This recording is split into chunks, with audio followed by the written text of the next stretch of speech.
the 2nd. It is 7:54 p.m.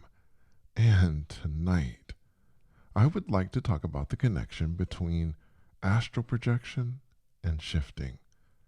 Now, I am talking about this subject because I see it mentioned, well, a lot in the shifting community, not so much in the astral projection community, but this is definitely a video that I've been thinking about doing. Before I get started, I wanted to just go over a few things. First of all, I wanted to tell you guys that as of March 26th, it's been about a year since my mother left the planet. So I've been kind of dealing with that and thinking about her. And of course, this first episode after the year anniversary is dedicated to her.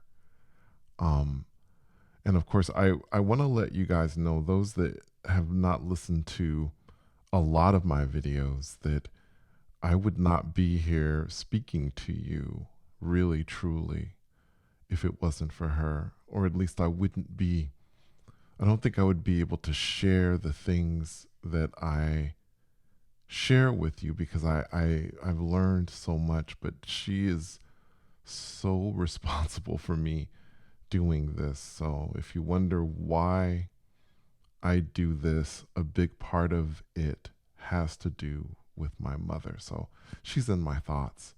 The other thing is, really quickly, and I will get to this, I promise I'll get to the episode, but I wanted to tell you guys that I am working on and starting a new project, a new channel. And the new channel is going to be called Storyville.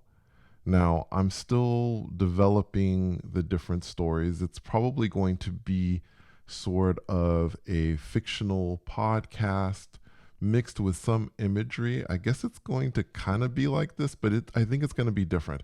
Hopefully, you guys are going to enjoy it. There are some stories I'm working on. Of course, now we will be included in this with some visual elements, but there will also be a story called The Chronicles of Detective Bender, which, for those of you who are shifters, I think you will enjoy it because it's kind of based a bit on my experiences. Then there's going to be this show called Monsters, and then there's going to be this other kind of more geared towards smaller kids. It's going to be called The Super Secret Adventures of George. So I will let you guys know more as I'm going along, but it will be again on this new channel that I will call Storyville, and it will be all fictional, as opposed to this channel, which is based on my experiences. So let's get to what you guys, I'm sure, are kind of waiting for, which is the connection between astral projection and shifting.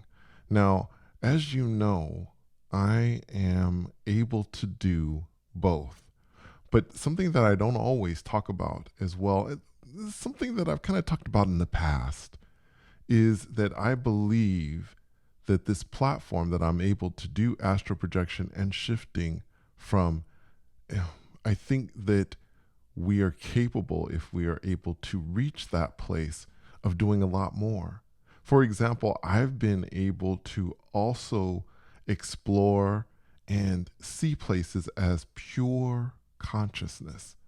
And when I say pure consciousness, it's like almost like being a camera without any arms or the feeling of arms or legs. By the way, when you astral project, you're not you don't really have arms or legs, at least in my belief. Your astral body is pure energy.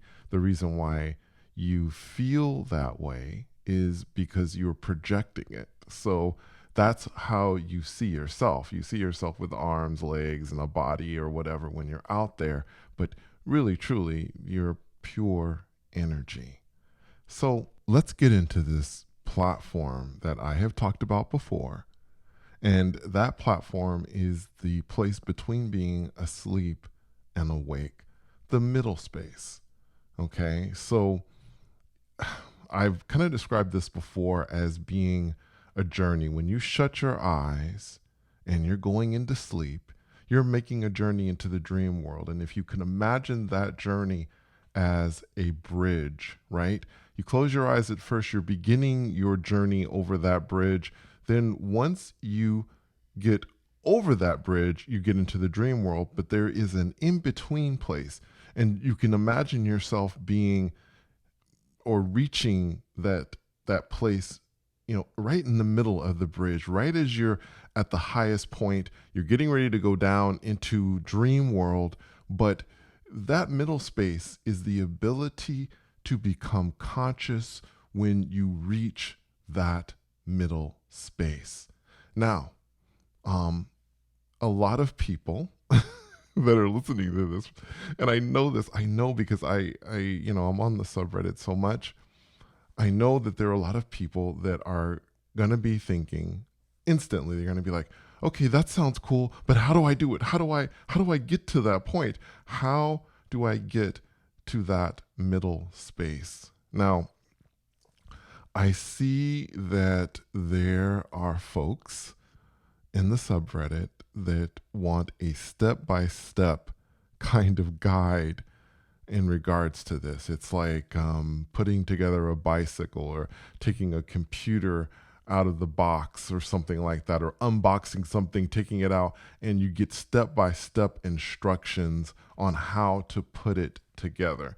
Same thing with astral projection, right? You should be able to get step-by-step instructions, and then you will be able to achieve AP or shifting, right? But as you know, for those of you who have been with me for a while, you know that I don't buy into this. Now, just because I don't buy into it doesn't mean that it doesn't exist, because I'm just one person that has experiences, and there's other folks out there that have experiences. But in my experience, there is no step-by-step thing. But the reason for this, and I don't know if I've gone into detail in regards to why I don't believe there is a step-by-step thing. It's because we are thinking, when we're thinking step-by-step, we are thinking in regards to the 3D world. Now, I've talked about that before as well, right? Our minds are kind of engineered to be able to deal with the world, right? To be able to navigate through things like work, family, relationships with friends, all kinds of different things. It is built to be able to deal with the world. But when we start to go beyond this world into other places, like the astral plane or shifting to another reality, then we're not talking about the 3D world anymore. And the mind isn't necessarily equipped to deal with what's beyond it. Now, my mind does the best it can, and it may see beings that look, I guess, human or humanoid, but it's seeing them that way because what their true form is beyond the reach of my mind to understand. So it's seeing it in a way that it understands, if that makes sense. So that may not really be what the being appears to be. So again, it does the best that it possibly can.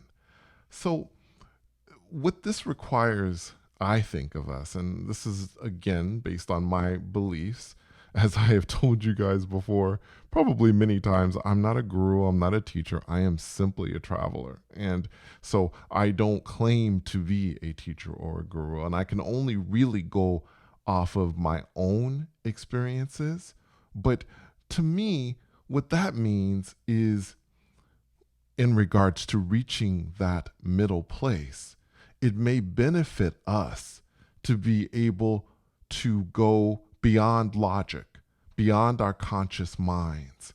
And what that means, taking that leap beyond logic, means instinct to me. And again, I have talked about the importance of instinct, but that's in my mind, that's honestly where it begins. Because that isn't about being logical, that isn't about being rational. Instinct has been something that we have had in us since, God knows how long. Since before, when we were just hunters and gatherers, that's what we relied on. And it's that part that our instincts are feeling. It's that part that tells us that doesn't feel right. This person doesn't feel right. This situation doesn't feel right. I don't know what it is. There's something about it. That's the place that is your instinct. That's the part of you that leaps beyond logic.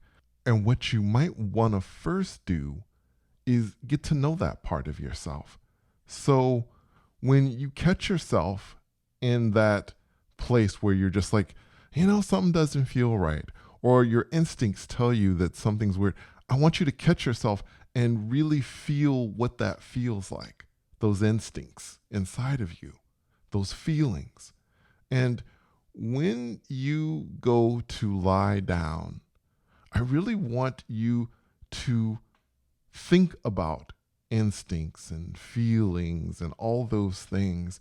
And I want you to almost reach out to it as if it's a person or a being, as if you're talking to it, because it is in my belief that is our more expanded self, or that is the way that our more expanded self is able to communicate with us, is through instinct. People will always ask, well, how can I communicate with that part? Well, I would say that you can communicate with that part through instinct, right? So you're lying down and you're asking questions, and you probably won't hear a voice. I only hear a voice when I am in that in-between place. But if I'm communicating with my more expanded self and I'm not in that middle space, the answers that I get, I feel them. So I feel the answers if I ask a question. So if it feels right, the answer is yes. And if it feels wrong, the answer is no. But I think that this is a good place to begin your journey. I really, truly do. I think that when we get in touch with our instincts, it's a very powerful, very, very powerful thing. And again, I want to emphasize astral projection, shifting, or, in my case, being able to do the whole thing with being pure consciousness. These things, I don't think this stuff isn't based on logic. This stuff goes far beyond that stuff. So we have to be willing to take the leap and go beyond logic as well to be able to get there, because this stuff isn't a part of the 3D world. So anyway, I hope this was helpful to you in regards to the connection between AP and shifting. Until next time, take care.